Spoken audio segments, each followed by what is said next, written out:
recognized. Mr. Speaker, I oppose the Kim resolution.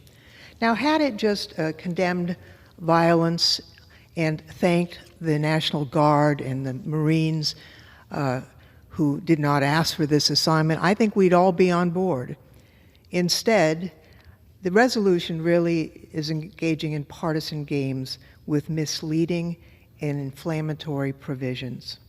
You know, Trump said he was going to go arrest and deport violent criminals. People are okay with that.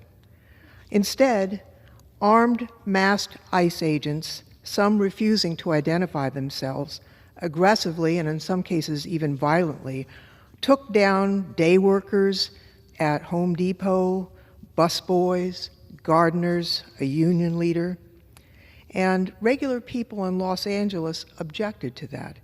And as the First Amendment provides, they peacefully protested against it.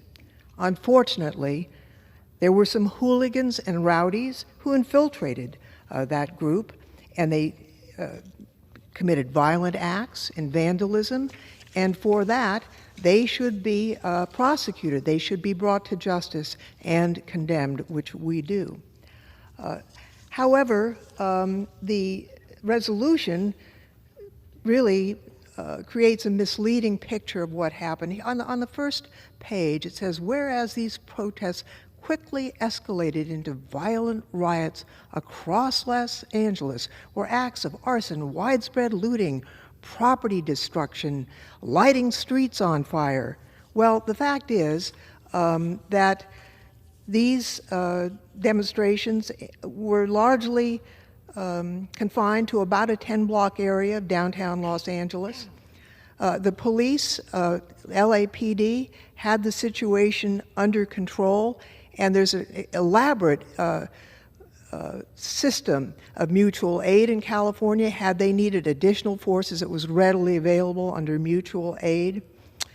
I would like to point out to my colleagues on the other side of the aisle, in case they need a reminder, LA County is 4,060 square miles, not the 10 blocks. So when President Trump deployed the Marines and National Guard in LA, it was not at the request of local officials, the chief of police or the governor. It was unprecedented, unnecessary, and a clear attempt to take over the state's law enforcement authority. In fact, I think it did aggravate tensions in the area. Now, the National Guard remains in Los Angeles to this day. They have nothing to do. We heard a report from the former commander that less than 20% are doing anything, and they've been taken away from jobs where they were needed. For example, helping in efforts to prevent forest fire prevention and the like. You know, as the elected chair of the California Democratic delegation, I was proud to join my colleague, Ms. Barragan, in introducing a resolution that, unlike this one, is based in fact. Our resolution condemns the president's authoritarian response to First Amendment expressions of dissent. Unlike the Kim resolution, it expresses support for law enforcement and for the National Guard and for the Marines, and it condemns violence by those who committed it. Now, why is this important? You know, in the resolution, it's so partisan.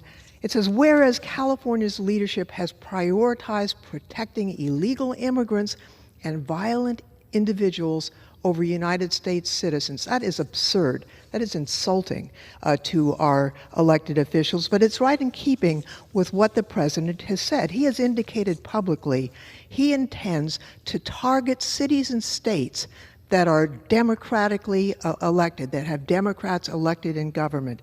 What a strange thing to say. The executive order that nationalized the California National Guard applies to anywhere in the United States. It's not just LA, it's not just California.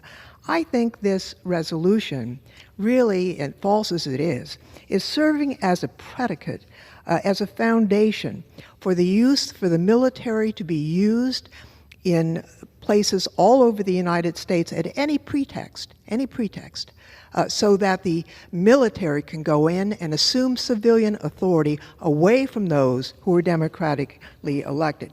That's why it's important that we do not approve this resolution with its false whereases, that we do not participate in a scheme to replace the democratically elected officials in cities and counties and states across the United States. I'll just end with this. Who should we be more concerned about? What should we be more afraid of? The gardeners that are being arrested by ICE, the busboys, the farm workers, or the concept that the administration may be taking the steps to replace with the military civil authority that has been duly elected around the United States. With that, Mr. Raskin, I yield back. The gentlelady yields. And the gentleman reserves.